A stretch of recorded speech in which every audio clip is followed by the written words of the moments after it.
Buenas noches.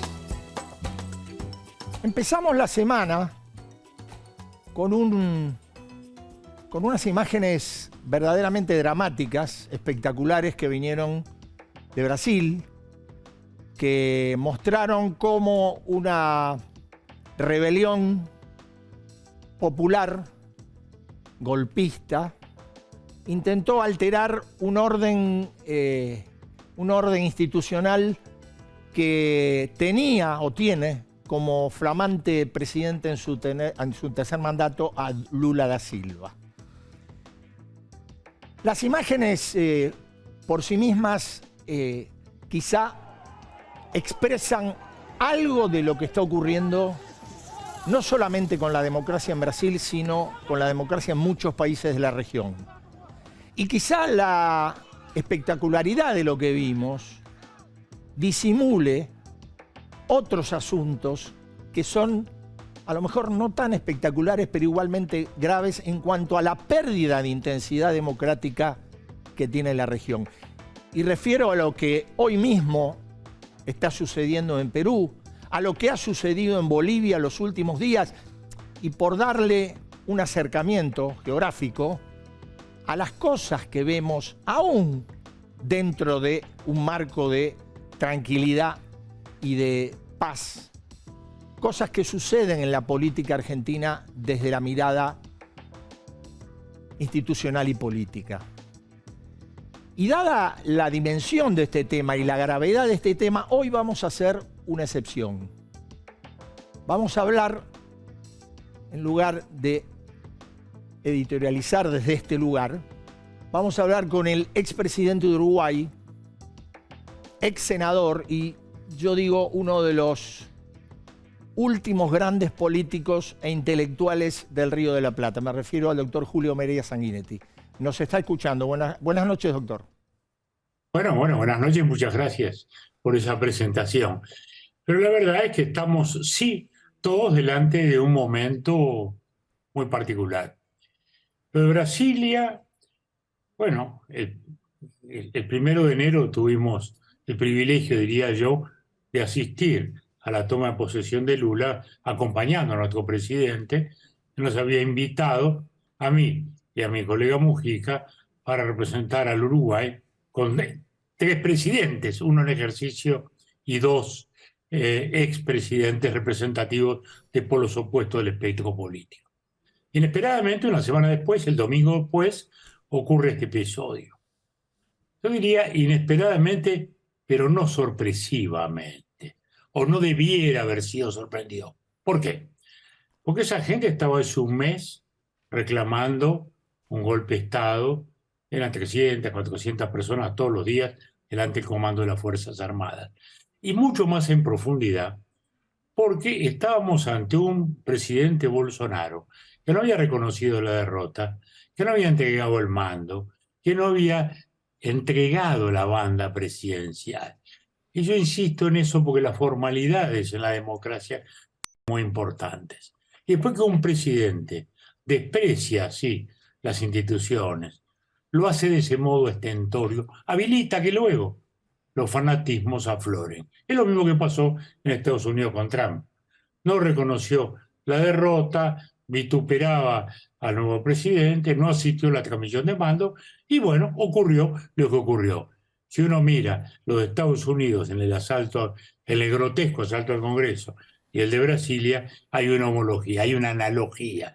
Presidentes que empiezan por no respetar la forma de las instituciones y así habilitan el espacio para los fanáticos a los cuales han sacado a la calle. Doctor, ¿cuánto esto cree usted que puede convertirse en un espejo para una región que yo mencionaba recién, en algunos casos sí hay más, para una región que está cargada de conflictos en cuanto a al reconocimiento democrático? Digo, Perú está viviendo horas muy graves. Bolivia, días pasados también ha tenido un episodio muy grave con la detención del gobernador opositor de Santa Cruz de la Sierra. Digo, no entremos en detalles de cuestiones de la política argentina, pero digo, me parece que Es cierto, lo de Brasil es un hecho muy, muy espectacular, pero que hay una irradiación de baja democrática en la región. No hay duda de que estamos en un momento de fragilidad. Y yo diría que no es solo en nuestra región. Si miramos el mundo occidental, recién hablábamos de Estados Unidos, la primera gran democracia del mundo occidental, ¿no? La de 1776, con lo que ocurrió. Si miramos Europa, que fue el gran milagro luego de la Segunda Guerra Mundial, pues nos encontramos con que en Francia ya no corrieron en las dos últimas elecciones los dos partidos históricos, el republicanismo de Gaulle y el socialismo de Mitterrand. Si nos vamos a Italia, algo parecido. La democracia cristiana y el socialismo histórico que hicieron el milagro italiano han desaparecido. Es decir, hay un debilitamiento claro de las estructuras partidarias, rebasadas en muchos de los casos por estos líderes populistas o por situaciones como la que se han dado. Veamos el caso de Chile, felizmente hoy adentro de las instituciones, pero era el gran modelito. Chile era el país que había crecido más, el país que se había modernizado más, el país que había administrado el post-pinochetismo con dos gobiernos socialistas, de Ricardo Lagos y de la doctora Bachelet, prestigiosos presidentes, los demócratas cristianos, Ewing, Frey, dos gobiernos liberales conservadores de Piñera, en fin. Sin embargo, un día en el 2019 vino el reventón popular y a partir de allí una deriva extraña, una asamblea constituyente con una constitución extravagante, rechazada luego por el pueblo, ahora en este proceso, en el medio una elección entre dos extremos minoritarios que termina en el gobierno Boric. Felizmente hoy, en medio de una regularidad institucional, pero con una formidable debilidad política, de representación. Y estamos hablando de Chile, ¿no? Un país que fue y es y sigue siendo un país de larga tradición. El caso del Perú es distinto en la medida en que no hay esas históricas fuerzas democráticas tan tradicionales, digamos, porque el APRA ya hacía muchos años que había ido debilitándose, etcétera, etcétera, etcétera. Pero si nos vamos a Colombia, pensemos que ahí la historia son el Partido Liberal y el Conservador. 200 años, los partidos más viejos del continente junto a los de Uruguay. Y sin embargo, luego terminó en una elección entre un extremo de la izquierda y un extremo de la derecha. Es decir, estamos asistiendo a un momento de fragilidad política en todo el mundo occidental, que nos llevaría a razonamientos más profundos desde el punto de vista sociológico. Uno dice, ¿por qué pasa esto? ¿Qué nos está pasando? ¿No? ¿Qué nos está ocurriendo? Y la verdad es que son muchas cosas derivadas de un profundo cambio civilizatorio que nos ha pasado de la civilización digital, de la civilización industrial a la digital, y que hoy genera desasosiegos de todo tipo, empezando por la inestabilidad del empleo, que es hoy la característica de esta transformación tan fuerte que se ha producido en los modos de producción. Doctor, le voy a hacer mención a algo que usted dijo. Usted lo dijo, a ver si el director lo puede tomar, en este libro, que fue editado en Uruguay. A la Argentina todavía no llegó, yo afortunadamente lo pude comprar y leer.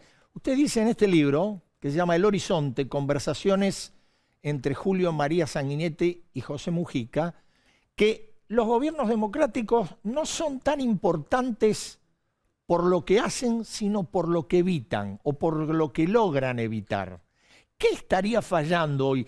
¿Qué no estaría pudiendo evitar la democracia o los gobiernos democráticos? Bueno, ahí está el tema, esta frase que tantas veces he tenido que controvertir, explicar, discutir, y es porque realmente los gobiernos democráticos nunca logran hacer todo aquello que aspiran, porque es natural, la insatisfacción es natural, es fuente de progreso, de inquietud, pero en la democracia es muy importante lo que se evita. Bueno, ¿y qué es lo que hay que evitar? La inseguridad jurídica. ¿Qué es lo que hay que evitar? Una justicia que genere dependencias o se politice. ¿Qué es lo que hay que evitar? El abuso del poder de las autoridades. ¿Qué es lo que hay que evitar? Bueno, el desarreglo económico, las inestabilidades monetarias, productos luego, o cambiarias, productos luego de grandes temas. Eso es lo que tiene que evitar un gobierno democrático. Y es muy importante. ¿Cuánto le tranquilizaría hoy a la República Argentina si dijera, bueno, el dólar salió de los diarios, de la primera página?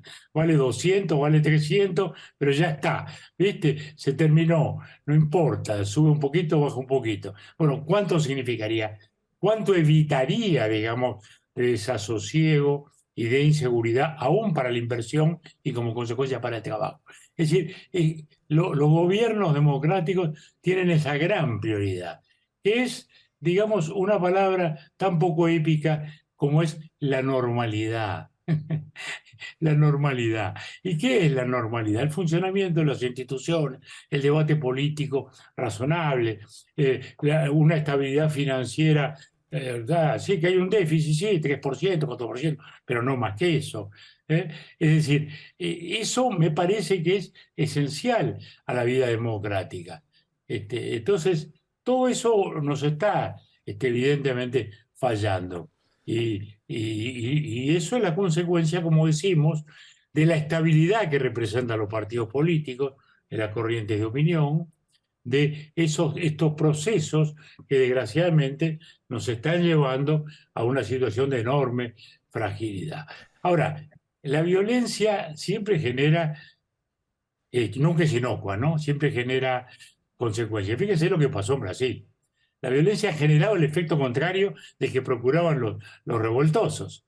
Porque Lula había arrancado con minoría parlamentaria, había arrancado con desafíos enormes de promesas económicas, había arrancado con un gabinete complicadísimo que tuvo que agregar 12 ministros para contemplar toda una coalición complicadísima de 6 partidos que había armado. Del otro lado, un Bolsonaro que había perdido por muy poquito, poderoso, con los más importantes gobernadores a su favor, con una bancada más importante que la de Lula. Era el gran contrapoder. Bueno, en una semana se dio vuelta todo. Y hoy Lula tiene el apoyo desde Biden hasta Alberto Fernández, por decir algo, de todos los espectros posibles del mundo democrático occidental, y el acorralado es Bolsonaro, que no ha sabido estar a la altura. Y no ha sabido estar por lo que decíamos hace un rato, porque no son presidentes institucionalistas. Se resignan a aceptar la institución, pero no la ejercen con la comodidad espiritual con que hay que hacerlo. Porque los presidentes como Bolsonaro, y esto es muy claro, no es un político conservador, es un agitador de derecha, es muy distinto. Un político conservador es muy opuesto a un agitador de derecha. Justamente el político conservador es el que respeta las instituciones, el que no haga ola, digamos así, ¿no? El agitador de derecha es este que está constantemente asusando las instituciones, forzándolas, haciendo demagogias populistas, abusando de los presupuestos del Estado. Y eso es lo que hizo Trump o lo que hace Bolsonaro, ¿no? Doctor, Entonces, nada, que le agradezco muchísimo. para toda la vida, ¿no? ¿Cómo? Perdón, no lo escuché. Esta charla da para toda la vida. No, totalmente. Yo le agradezco muchísimo que nos haya acompañado esta noche para, nada, interpretar o entender un poco más lo que nos está pasando. Y de paso lo felicito también a José Mujica por este gesto civilizatorio de poder hacer un libro, Dos opositores. Gracias. Muy bien. Muchísimas gracias, muchísimas gracias. Con usted ya hemos estado presentando 2 libros en otro tiempo. Así es. Gracias. Así arranca La Rosca esta noche.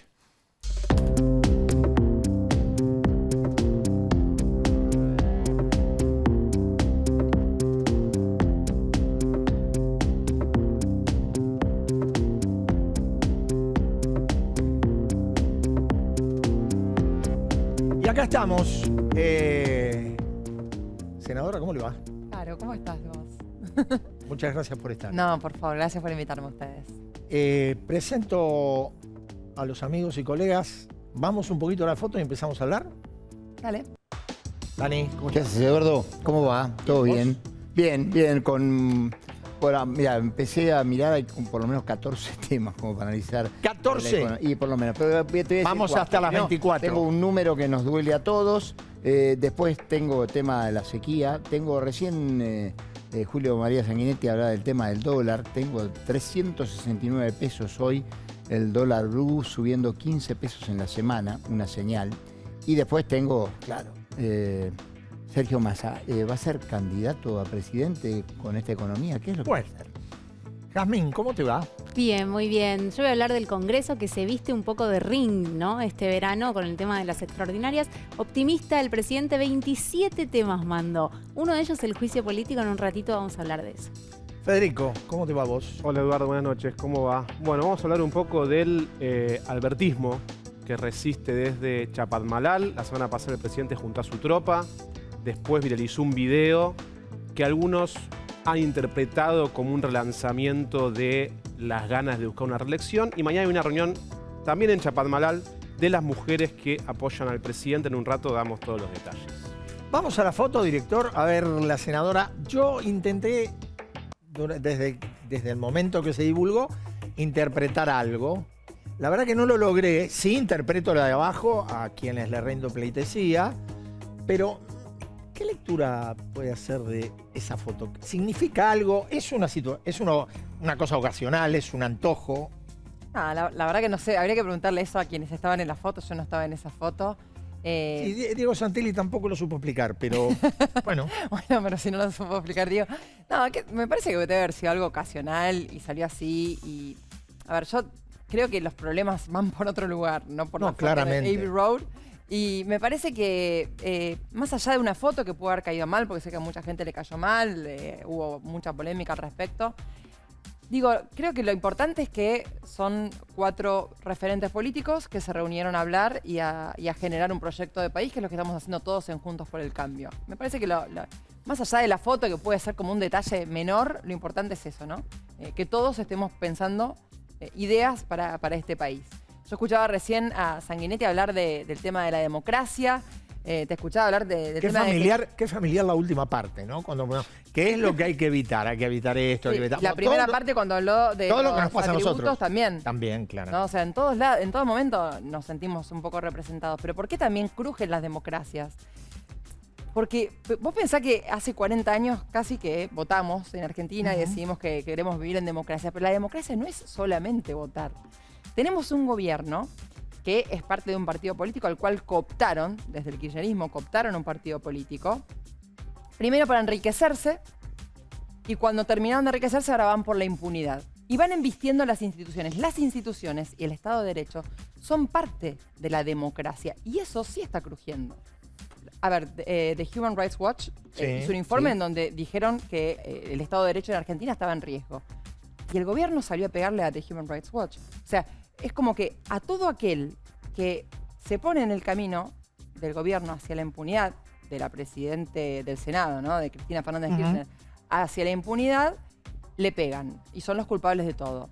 Llámese Human Rights Watch, llámese Corte Suprema de Justicia, Consejo de la Magistratura, Sí. opositores o periodismo. Ahora, Cualquiera Carolina, que esté en contra del proyecto que ellos tienen, bueno... Ahora, ¿te parece que con el juicio político a la Corte, que bueno, presentó hoy o empezó el paso en el Congreso, la presentación en el Congreso, está en riesgo la democracia en Argentina? Me parece que cuando cuando las instituciones no son respetadas, a ver, la democracia tiene una columna vertebral que es el respeto a las instituciones, no es algo menor.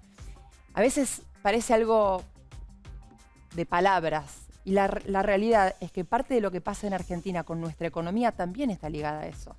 Nadie confía en un país en el cual no se respetan las instituciones y en el cual el poder no respeta sus límites, por ejemplo, no respeta los límites de la República y todo, de lo que tiene que ver con la división de poderes, el poder central, me refiero al poder del gobierno, no respeta a la división de poderes. y el cual se embiste constantemente a la justicia en este momento, ¿no? ¿Quién puede confiar en un país en donde esto sucede y esto se permite? Y la verdad que nadie. Y cuando todo está entre algodones, sí, claro que es un riesgo. Claro que es un riesgo. No creo que sea, como te decía al principio, y hay otro problema más que tenemos, que es la crisis que hay en la representatividad del gobierno respecto de la gente. El alejamiento que hay hoy del gobierno y de los temas que proponen desde el gobierno con los temas que le importan a los argentinos es bestial. O sea, entonces la gente cuando ve que el gobierno a quien votó para que le resuelva los problemas no los representa, bueno, eso también genera un problema y un descontento y una bronca que uno no sabe nunca en dónde termina. Yo sí creo que tenemos que prestar mucha atención a lo que está pasando en Argentina. A la embestida en contra de las instituciones, a la poca representación que siente la gente respecto de sus gobernantes. Vos pensás que tenemos a una vocera presidencial que habló de que estaban bajando los precios en las góndolas. Y la gente, esto es hasta perverso. Porque vos vas al supermercado y ves los precios y no podés creer. Y llegás a la caja y decís que rompí. Y yo hablo mucho con las cajeras. El otro día contaba también que hablo mucho con las cajeras y me dicen, acá todos los días se remarcan los precios. Todos los días se remarcan los precios. Entonces, o ellos están viendo una película diferente o nos están mintiendo en la cara constantemente con algo que es como revictimizar a una persona que sufrió algo. Bueno, nosotros estamos sufriendo todos los días la inflación, que no te alcanza el sueldo. Y nos revictimizan constantemente cuando nos dicen que eso no sucede. Carolina, recién decía Dani, el gobierno o el oficialismo presentó en las últimas horas el pedido de juicio político al presidente y a los restantes miembros de la Corte. Sí. ¿Qué actitud va a tomar la oposición? ¿Qué van a hacer? Eso no va a prosperar, no solamente porque no tienen los números, sino no va a prosperar. Al dictamen al menos tienen el número. Pero eso no va a llegar. Es absurdo. Vos no podés ir en contra. O sea, vos pones a hacer el juicio político, no podés hacer el juicio político a la Corte porque no te gustó el fallo. O sea, vos podés. Te puede gustar o no los fallos, ¿no? Siempre. Ahora, los tenés que respetar. La Corte Suprema de Justicia de la Nación es la instancia más elevada, digamos, de la justicia de la Argentina. Entonces vos no podés no respetar un fallo de la Corte. Esto no tiene ni... Pero te aseguro que no va a llegar a ningún lado. El juicio está presentado. Más allá... Van a presentar y van a hacer relato durante un montón de tiempo. Después veamos a dónde llega. Bueno, la oposición va a Bueno, pero la oposición va a permitir ese show, digo, porque me parece que dicen que va a haber un show, pero de hecho, digo, el show camina. Nosotros no vamos o a participar del show. Pero ¿qué quiere decir no participar del show? Porque ahí, la oposición ha dicho, por lo menos en diputados, bueno, nosotros vamos a tratar de impedir que esto, o sea, van a participar. Impedir, bueno, a ver, todavía no se ha tomado una resolución respecto de qué se va a hacer en el Senado en el hipotético caso de que eso llegara. Yo no creo que eso llegue al recinto, te repito. No creo que esto pueda llegar al recinto. Si eso llegara al recinto, yo creo que nosotros no daríamos quórum para una discusión así. Me parece una discusión absurda. ¿Cómo vamos a discutir algo que es absurdo? O sea, ¿cómo vamos a discutir un fallo de la Corte Suprema de Justicia? Los fallos de la Corte Suprema de Justicia se acatan. Si no te gusta, no le haces juicio político. Si no te gusta el fallo, irás a otra instancia internacional en el caso de no sé, depende de por qué razón sea. Pero digo, un fallo de la Corte Suprema se acata. Carolina, eso es un Estado de Derecho también. Más allá del juicio político, que sí, lo tratarán en diputados, hay un temario de 27 temas que mandó Alberto. Vos estás en el Senado y viene siendo muy difícil que y en el 24 creo que es el número, el juicio con la Corte Suprema, ¿no? Sí, ahí está el juicio de la Corte Suprema, estaba leyendo todos los temas que mandaron. Bueno, vos que estás en el Senado y que se ve que cada sesión les cuesta un montón reunirse. Está paralizado el Congreso. ¿Cómo van a hacer para tratar 27 temas en enero y febrero, por ejemplo? ¿Cuál es la realidad? ¿Cómo choca la realidad con este temario de 27 temas extraordinarios? Mira, el año pasado también llamaron a sesiones extraordinarias y al final nunca sucedió. 18 temas, ninguno, ¿no? Ninguno, ¿te acordás? Bueno, vos estás mucho en el Congreso y sabés perfecto. Así que no sabemos qué va a pasar con esto. A ver, mientras esté en el temario el juicio de la Corte Suprema de Justicia, yo me parece que nosotros no tenemos que dar. Tampoco en el Senado. Digamos, porque en diputados seguro que no, en Senado tampoco. A ver, yo estoy dando una opinión personal, me parece que no. Me parece que no. No podemos avalar algo así. O sentándonos con Se ellos. incluyó incluso el pliego de Rafecas, el procurador, para el que se necesitan 2 tercios. Algo que está paralizado, ¿Hubo algo que está algún paralizado por cambio? ellos mismos. Por eso, pero ¿hubo algún cambio, algún diálogo como para que el presidente diga por ahí ahora sí funciona Rafecas? No. El tema es que no hay diálogo con el kirchnerismo. Vos fíjate, los únicos temas que llegan al recinto son los temas que propone el kirchnerismo. Incluso, me refiero a los proyectos, ¿no? Nosotros desde la oposición hemos presentado muchísimos proyectos. Yo personalmente he presentado muchísimos proyectos que incluso muchos deberían ser transversales a cualquier partido político, ¿no? Por el solo hecho de que se ha presentado por nosotros, no se tratan. Los míos no se tratan ni siquiera en comisiones, ¿no? Hay algunos que se tratan de otros senadores que se tratan en comisión, pero la verdad es que al recinto no llega ninguno nuestro. Porque ellos solamente conocen el embestir. Si no tienen número, pueden charlar 5 minutos. Si consiguen rápidamente el número, van Hoy lo y aprueban consiguen lo con que quieren aliados. hacer. Hoy lo consiguen con aliados, no hablan con ustedes. Con nosotros no, por supuesto. Hoy lo consiguen entre ellos y algunos aliados circunstanciales que siempre les hacen el favor de darles, o se sientan cuando no se tienen que sentar, o directamente levantan la manito cuando no la tendrían que levantar, ¿no? Ahora, recién decías el tema del juicio a la Corte y la vinculación con el fallo sobre la coparticipación de la ciudad. Sí. Ahora, ¿ustedes creen en serio que esa es la razón por la cual se convocan sesiones extraordinarias? Se arma un temario con algunos puntos no vinculados al mundo judicial, pero básicamente sobre el mundo judicial. Se reflota la idea de ampliar la Corte, se reflota la idea de modificar el Consejo de la Magistratura. ¿Esto es el juicio, el fallo de la ciudad o es Cristina? No, es Cristina. Es Cristina. Lo único que le importa al kirchnerismo, lo único que le importa a este gobierno es la impunidad de Cristina. Una vicepresidente de la Nación que, como te decía antes, en su momento el gobierno fue por dinero, ¿no? Por algo está en este momento condenada por corrupción. No está proscripta, está condenada por corrupción. Aclarémoslo porque, viste, a veces generan algunas dudas, evidentemente, en ellos mismos. Pero bueno, está condenada por corrupción.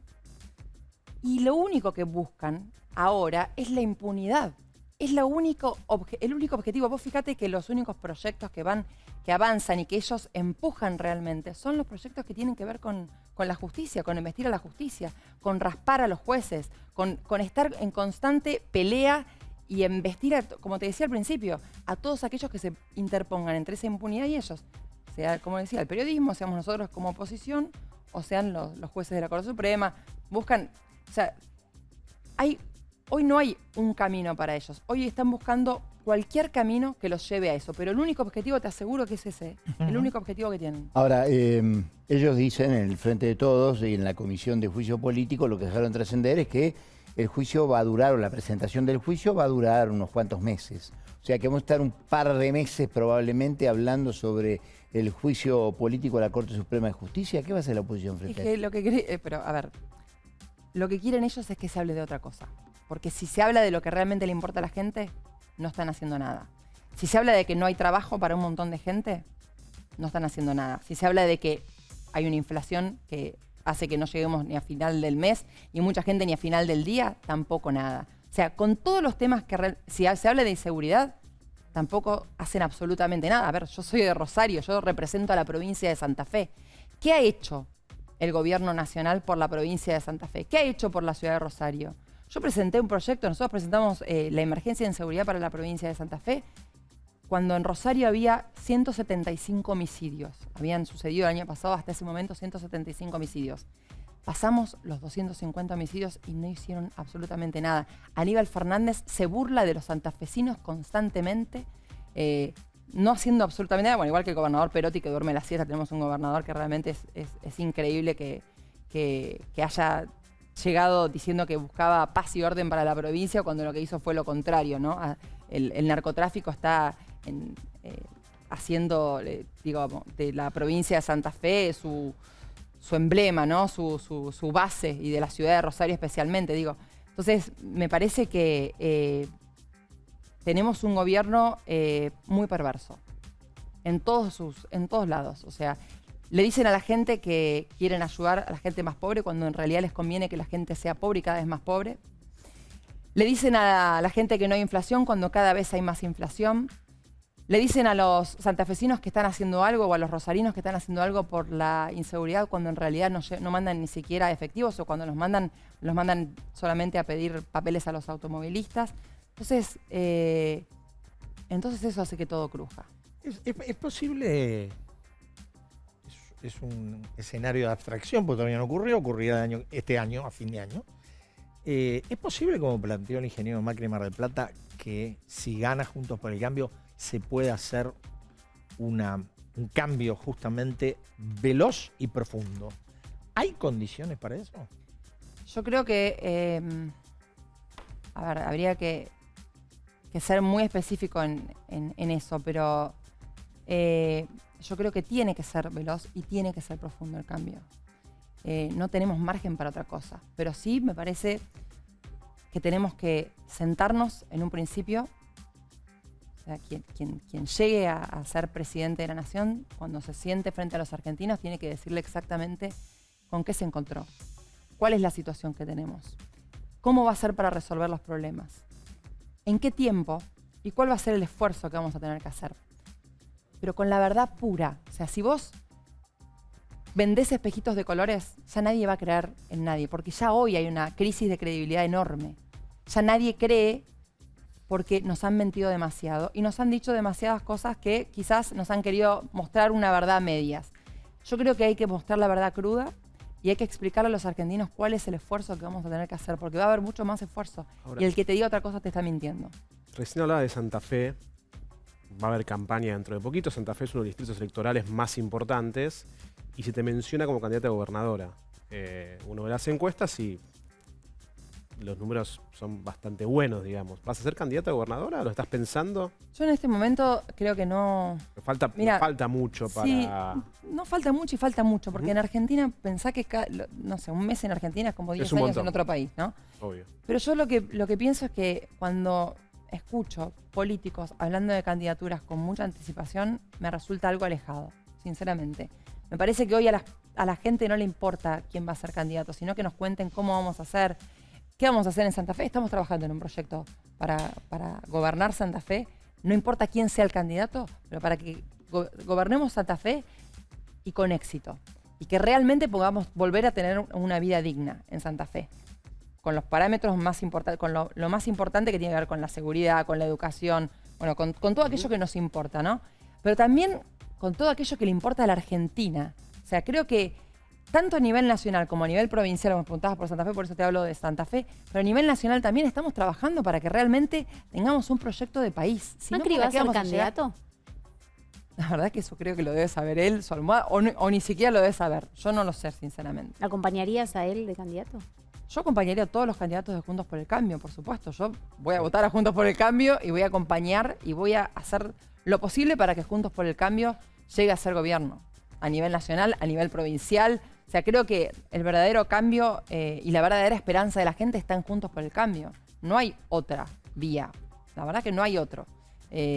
Lo que tenemos hoy en día ya sabemos y la gente ya se dio cuenta que no funciona y que el populismo no va a funcionar nunca. ¿Pero no están muy confiados de que ya son gobierno el año que viene? Yo no me ¿No te siento parece peligroso? Yo no creo que esté... Dentro de Juntos por el Cambio. No creo que... Ya se están peleando entre ustedes, digamos, no digo vos, de no, los ya sé lo que dirigentes. decís. Pero, mira, Has,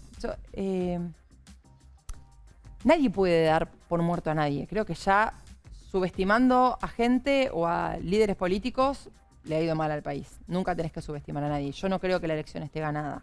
Y menos, como te decía, en un país en donde un mes es como 10 años quizás en otro. Sí creo que hay muchas posibilidades de que Juntos por el Cambio llegue a gobernar el país. Y estoy convencida de que tenemos que ser muy responsables con lo que tenemos, que es la esperanza de la gente. La gente te lo dice en la calle. La gente en la calle te dice constantemente, por favor, no se peleen entre ustedes, son nuestra única esperanza. Te lo dicen en donde vayas. Mira, yo recorro mucho más Santa Fe, por supuesto, represento la provincia de Santa Fe, pero también recorro el país y por todos lados nos piden que por favor estemos unidos. Y yo creo que en el año que pasó, si hay algo que tengo que sacar como excelente de lo mejor que pasó en el año pasado a nivel político, digo, es que Juntos por el Cambio se mantuvo unido, aún en las diferencias. Votamos siempre todos juntos, siempre hacia el mismo lado, estuvimos siempre de acuerdo, y me parece que eso es muchísimo, que eso es un logro enorme. Por supuesto que va a haber diferencias entre quienes quieren diferenciarse, porque probablemente el día de mañana puedan llegar a gobernar el país. Pero eso no significa que estemos peleados. Y por el contrario, disculpame solamente esto, Dani, por el contrario, creo que eso enriquece muchísimo las diferentes posturas y no hay tantas diferencias entre lo que vaya a ser uno y lo que vaya a ser el otro. Ahora, perdóname, te doy 3 nombres de 3 referentes de Juntos por el Cambio. Uno es Morales, el otro es Horacio Rodríguez Larreta y el otro es Patricia Bullrich. ¿Con cuál te quedarías? Pero es que no hay que quedarse con... Yo me tengo que quedar con uno. No, estamos hablando de un candidato a presidente. Bueno, a mí me gustaría que los 3 fueran candidatos a presidente, me encantaría, o sea, yo quiero candidatos a presidente. Sí, yo creo que me gustaría que haya candidatos radicales a presidentes, que haya candidatos del PRO a presidentes en las PASO y que la gente sea quien elija quién es el mejor para... ¿Y que haya fórmula cruzada? Sí, yo creo que la fórmula tiene que ser cruzada. Sí, me parece que es lo que más muestra en realidad a Juntos por el Cambio. ¿No? Somos una coalición y que seamos una coalición de gobierno. Una coalición no electoral, sino una coalición de gobierno. Y estamos trabajando en eso. Estamos trabajando todos en eso. Senadora, gracias por estar. Gracias a vos, muy gracias amable. a todos. Y suerte para Heinze, ¿no? Por supuesto. Bien. Nosotros vamos al número, Dani. Sí, sí. Al número ¿Es maldito? No, bueno, no es maldito. Eso es un número maldito. Es maldito. Realmente es el número más maldito y que más le cuesta a los argentinos, que es el número... Buscando un número, no se puede salir de el 94,8%, que fue el aumento del costo de vida, del índice del costo de vida del año pasado, que ubica a la Argentina entre los 4 países de mayor inflación del mundo, que es la mayor inflación desde 1991, que marca que Alberto Fernández en el gobierno Estamos atrás del Líbano, ¿no? Y Cristina Kirchner en 3 años superó la máxima inflación. Líbano y Venezuela están por arriba de Argentina. Venezuela está por arriba Líbano, de Argentina. también. Líbano está. No me acuerdo. Y hay otro. Creo que Zambia. un país de África, no me acuerdo cuál. La Zambia creo también. Puede ser. Creo que esos son los 3 que están arriba, Argentina 4º. Lo que pasa es que aparte es un pelotón que está arriba y con respecto a todos los demás hay una distancia importante. ¿No? Pero esto, bueno, consecuencia del 5,1% de inflación correspondiente a diciembre. Esto para el gobierno, como dijo la ministra de Trabajo, Kelly Olmos, tiene un sabor agridulce.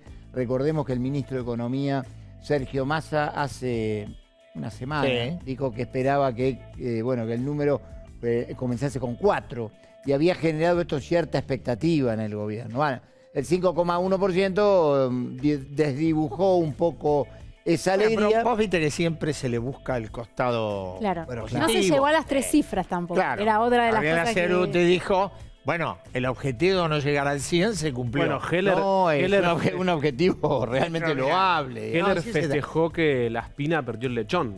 Claro. Claro.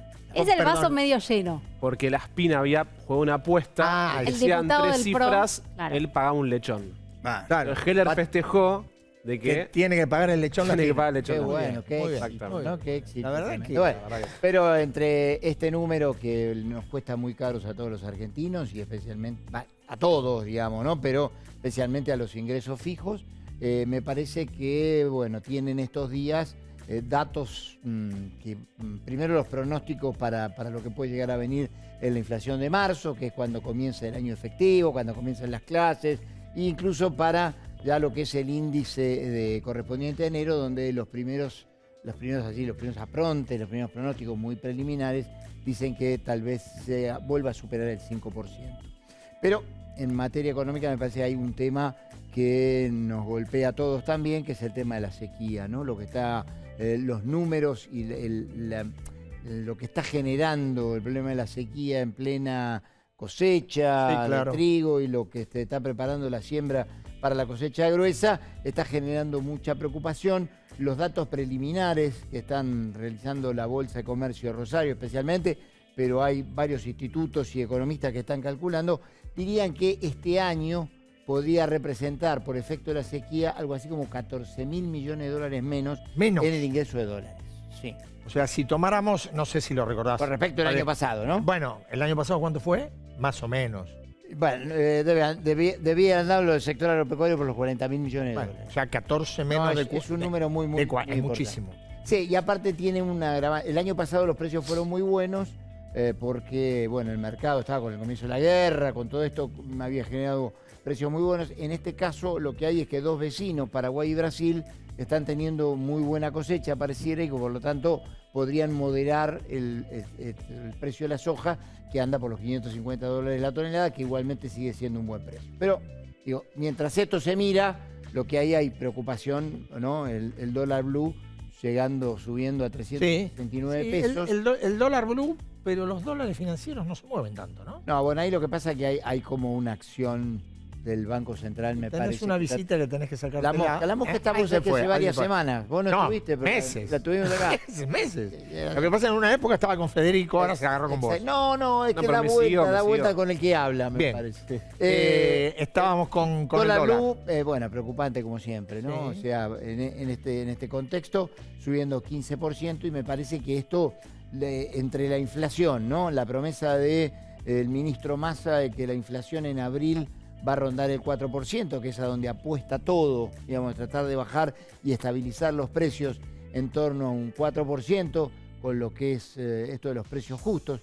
Hoy apareció una noticia que sorprendió mucho, que afiliados a camioneros van a controlar los precios justos. Sí, eso dice que les pidieron que hagan un control de... Dice que le van a colaborar con el secretario de Comercio, con Tombolini. Tombolini. Pero esto, claro, un sindicato aparte con el poderío de los camioneros controlando precios en los supermercados genera cierta... Y aparte, el ministro de Economía, mientras por un lado está tratando de bajar la inflación y diciendo que la inflación va a dar 4% y tratando de estabilizar al dólar, bueno, todo lo que está relacionado con el comienzo del juicio político a la Corte Suprema de Justicia, Y no, claro, no ayuda. camioneros controlando ayuda. supermercados No ayuda, y demás, no. me parece que a No Massa... es un Massa que sigue diciendo que no va a ser el candidato de frente. No le gusta. le que dijo- digan, no le gusta No le que hablen de y candidatos. le dijo- No le gusta, No le gusta. no le gusta. En pero- este contexto, tuvo un diálogo con un importantísimo dirigente opositor parlamentario, Sí. Ujú. repajando el Congreso de la Corte, dijo 3 palabras. Así va a ser difícil. 4. Así va a ser difícil. Eh, Por el juicio político. mucho Por no todo lo que se genera alrededor del conflicto, porque no es, lo decía Jazmín recién, el temario que se ha mandado es un temario, no creo que haya, salvo un par de cosas que no sean conflictivas. No, nada, casi nada que no sea conflictivo. Y aparte también es muy difícil para Sergio Massa correrse cuando en la Comisión de Juicio Político hay 3 diputados que responden al Y frente otro renovador. detalle, Daniel, estamos en enero, casi primera quincena. Sí. Si en febrero el gobierno no cumple el fallo de coparticipación, puede haber Y embarga las cuentas. embargo a las cuentas Claro. nacionales. Claro. Entonces, ahí hay que tomar una decisión.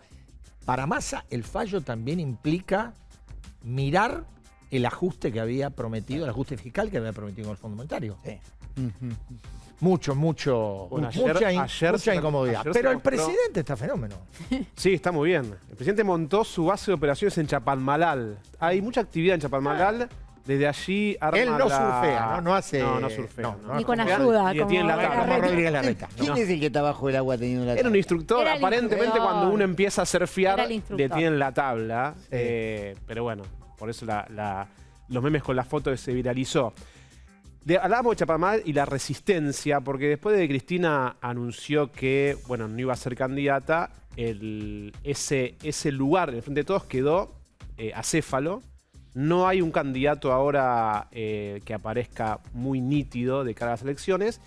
Y Alberto Fernández dice, acá estoy.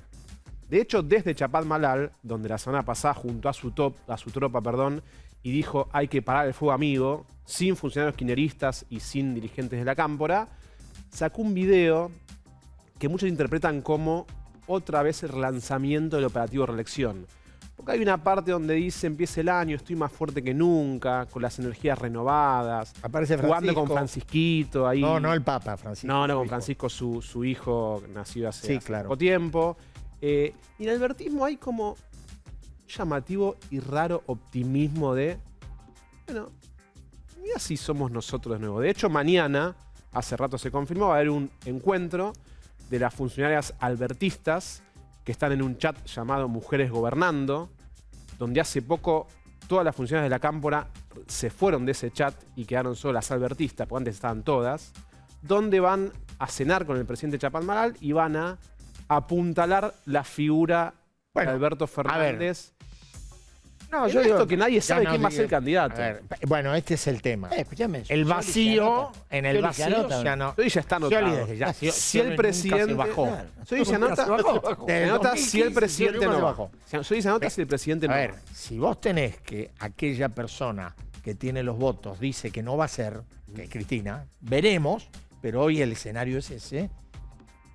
Juan Mansur se lanza después de mayo. Bueno, pero ¿cuánto da Juan Mansur?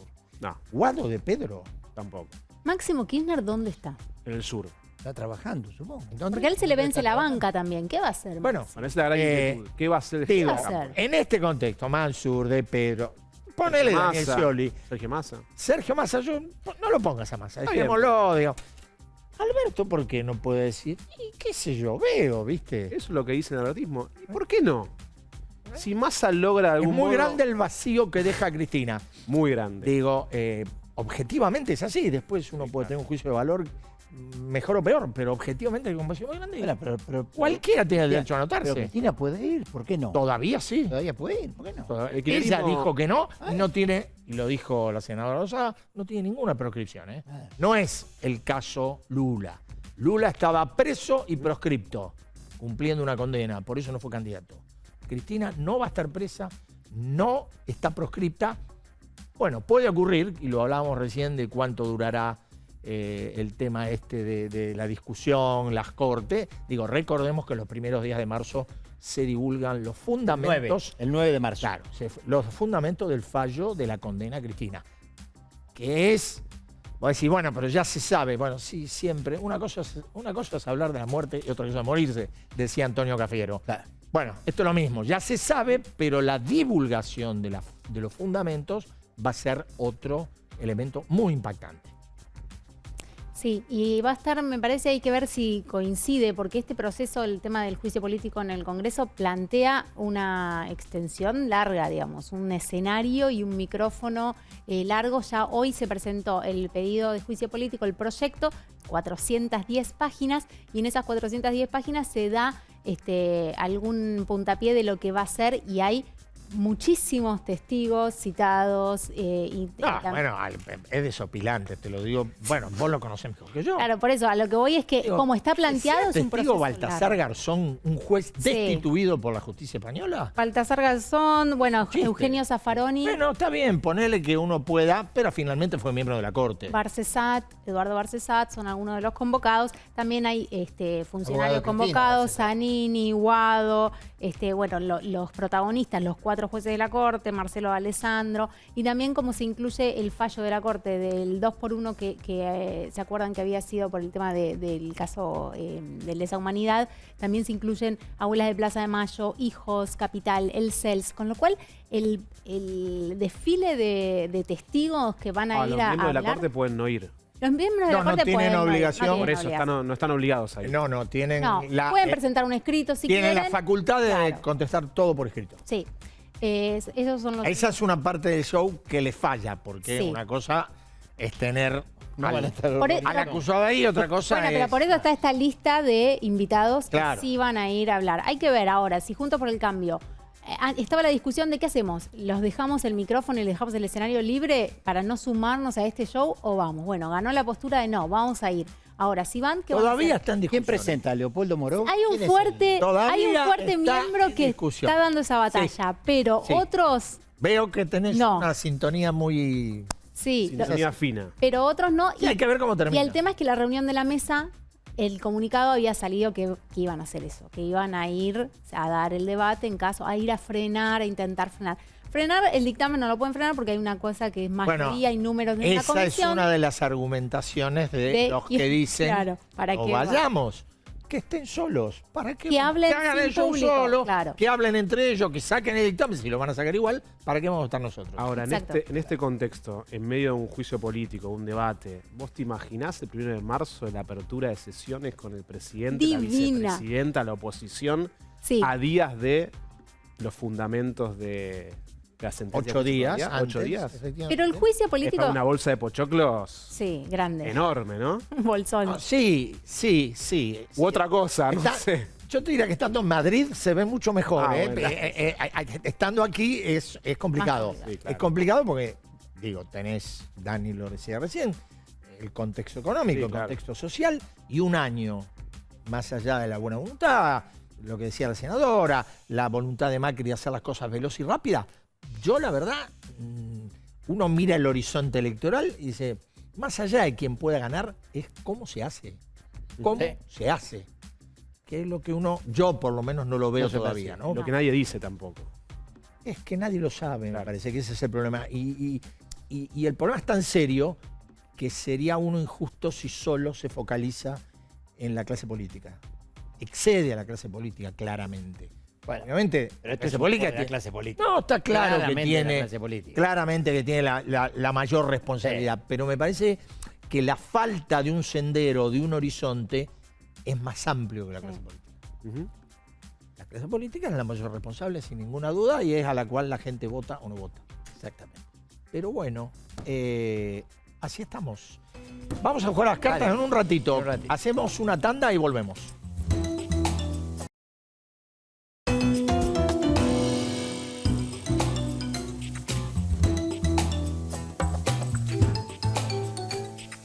Y estamos de vuelta. Estamos de vuelta. Y tenemos Vamos que, con las cartas, dale. tenemos que premiar, como va, premiar o Bueno, premiar. Premiar. castigar. condenar es feo, o criticar, Castigar. criticar. Yo voy a, arranco yo. Dale, sí, sí, sí. Fede, porque Sí, sí, sí. hoy hacemos tándem con Dale, Federico. me gusta. Yo voy a pedir la primera. Esto lo haces porque es un ancho de oro. Y va a castigar. 4 de copa. Va a castigar. 4 de castigar. copa. Che, Mira, no. mira. No. Pero es una colega. A ver, yo, ex colega. Ex colega, es cierto. Yo quiero decir algo, nunca en mi vida le he faltado el respeto a nadie. He conocido el trabajo de Rial Ceruti muy de cerca como periodista y fue excelente. El error de todos, me incluyo, es creer que uno sirve para todo. Y uno no sirve para todo. Una cosa es ser periodista, otra cosa es ser funcionario. Gabriel Ceruti esta semana, podríamos hacer el recorrido, Ujú. dijo que el gobierno estaba haciendo una epopeya. Y dijo que Massa había cumplido el objetivo de evitar la inflación de 3 dígitos. Digo, es poco serio de una persona que fue muy seria cuando fue periodista. Esto es un 4 y gentilmente se lo mandamos a la Casa de Gobierno. Vaya para allá. Voy yo. Vamos, Dale. vamos a la carta. Vamos, Fede. Pam, pam. Dale, un ancho de oro, dale, un ancho de oro. Y vos sí, vos mirá, la tenés bien, Fede, querido. Bien. Ancho de oro para Greta Pena, flamante titular Mira. del INADI, que asumió Pero- hace muy poquitos días, trabajaba en el Ministerio de Mujeres y ahora reemplaza a Victoria Donda, que se fue por la puerta de atrás del Sí. INADI. Por la de atrás. ¿Por qué? Sí, Porque ella dice que renunció y la echaron. exactamente. Bien. Ella dijo, como me iban a echar, renuncio. El gobierno dice, no renunció, le echamos. Así que Greta Pena, le mandamos este ancho de oro. La verdad que la vara no le quedó muy alta, así que seguramente haga un trabajo quizá un poquito mejor. Así que le mandamos Estamos Mientras- apostando. este ancho de oro. ¿Cómo? Estamos apostando. Sí, apostamos. Mientras se note poco, le voy a ir Claro. bien. Exactamente. Se lleva un oro, mira vos. Así Ancho es. de oro, ¿qué tal? El primer premio. ¿Qué tal? ¿Nosotros vamos? Volvemos Volvemos el viernes. Chao, buenas noches.